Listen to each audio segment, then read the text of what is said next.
Hi అండి, అందరికీ నాది చిన్న ఛానల్ అండి. ప్లీజ్ సబ్స్క్రైబ్ చేసుకొని లైక్ కొట్టండి.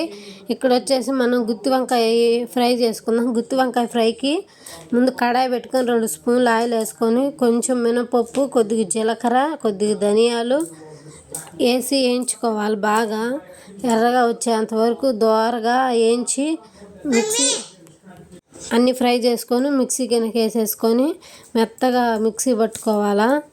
కడాయిలో బాగా ఫ్రై అయిన తర్వాత మొత్తం తీసి మిక్సీ గిన్నెకి వేసుకొని మెత్తగా మిక్సీ పట్టుకోవాలి. ఈలోపు అది మిక్సీ పట్టేలోపు మనం ఒక 2-3 ఉల్లిపాయలు తీసుకొని బాగా కట్ చేసుకొని సన్నగా కట్ చేసేసి అదే కడాయిలో వేసి బాగా ఫ్రై చేసుకోవాలి. ఉల్లిపాయలు అనేవి బాగా ఫ్రై చేసుకుంటే కలుపుకుంటూ ఫ్రై చేసుకోవాలి. ఒక చిన్నులపాయ గడ్డ కూడా ఒలిసి చిన్నులపాయలు కూడా అదే ఉల్లిపాయలలో వేసి బాగా ఫ్రై చేయాలి. చిన్నులపాయలు ఉల్లిపాయలు 2 కలిపి ఫ్రై చేసి పక్కన పెట్టేసుకుంటే చల్లారితే ఈలోపు ఈ దినుసులన్నీ మిక్సీ పట్టుకొని తర్వాత ఆ దినుసులు పౌడర్లోనే ఈ ఉల్లిపాయలు అన్నీ కూడా వేసేసి ఉల్లిపాయలు చిన్నులపాయలు మొత్తం కలిపి వేయించుకున్నాం కదా, అవన్నీ కూడా తీసి మిక్సీ గిన్నెలోకి వేసేసి మెత్తగా మిక్సీ పట్టుకోవాలా. ఉల్లిపాయలు అవన్నీ వేసేసుకున్న తర్వాత కొద్దిగా పసుపు, కొంచెం కారం అన్నీ వేసుకోవాలి. కొద్దిగా పసుపు, కారం, ఉప్పు అన్నీ వేసి మిక్సీ పట్టుకోవాలి. మనకు తగ్గట్టు ఎంత ఉప్పు పట్టిద్ది, ఎంత కారం పట్టిద్దో చూసుకొని అన్నీ వేసి తగినంత వేసేసుకొని మిక్సీ పట్టుకొని అది మిక్సీ పట్టుకున్న తర్వాత తీసి ఆ పేస్ట్ అంతా తీసి ఆ మసాలా అంతా తీసి ఒక పళ్ళెంలో పెట్టేసుకొని ఇక్కడ గుత్తి వంకాయలన్నీ మనం 4 వైపులు ఘాట్లు పెట్టుకోవాలా. తీసి చాకుతోటి ఘాట్లు పెట్టేసుకొని ఆ ఘాట్లలోకి ఆ మసాలా అంతా స్టఫ్ చేసుకొని పెట్టుకోవాలా.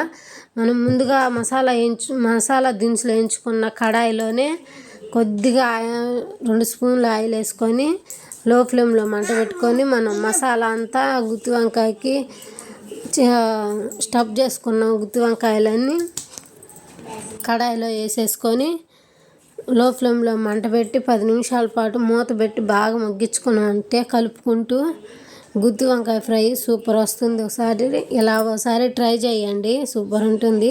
మనకి ముందుగానే గ్రేవీ స్టఫ్ చేసుకున్నాక కూడా గుత్తి వంకాయలలోకి మిగిలిన గ్రేవీ అలా వేసేసుకొని కలుపుకోవాలి. వాటితో పాటే వేసేసుకొని కలుపుకుంటే అదిరిపోయే టేస్ట్ వస్తుంది. ఒకసారి ట్రై చేయండి.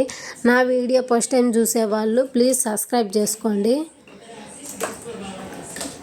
నా ప్రతి వీడియో నేను పెట్టిన ప్రతి వీడియో వస్తుంది. అట్లా మూత పెట్టి బాగా ఇట్లా మగ్గించుకున్నామంటే ఇట్లా మూత పెట్టేసి సూపర్ వస్తుంది. వాసనకే గుమగుమలాడిపోతుంది. వేడి అన్నంలో వేసుకొని తిన్నామంటే సూపర్ ఉంటుంది. ఇంకా యాగాల బాగా మగ్గాలి. వంకాయ అనేది బాగా ఉడకాలి. కూర అయితే రెడీ అయిపోయింది. ఇక్కడ నేను వేడిగా రైస్ పెట్టుకొని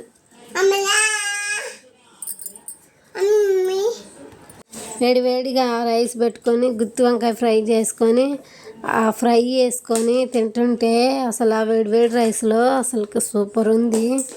చెయ్యి కూడా కాలిపోతుంది. అంత సూపర్గా వచ్చింది. టేస్ట్ కూడా కదిరిపోయింది. ఇలా ఒకసారి ట్రై చేయండి. ఎంతో సింపుల్గా చేసుకునే గుత్తి వంకాయ ఫ్రై సూపర్ ఉంటుంది. సబ్స్క్రైబ్ చేసుకోండి. తేలిగ్గా అయిపోతుంది, సింపుల్గా అయిపోయింది. 10 నిమిషాలలో ఎక్కువ శ్రమ లేకుండా అయిపోయే గుత్తి వంకాయ ఫ్రై సూపర్ ఉంటుంది. ఇలా ఒకసారి ట్రై చేయండి. ప్లీజ్ సబ్స్క్రైబ్ చేసుకొని లైక్ కొట్టండి.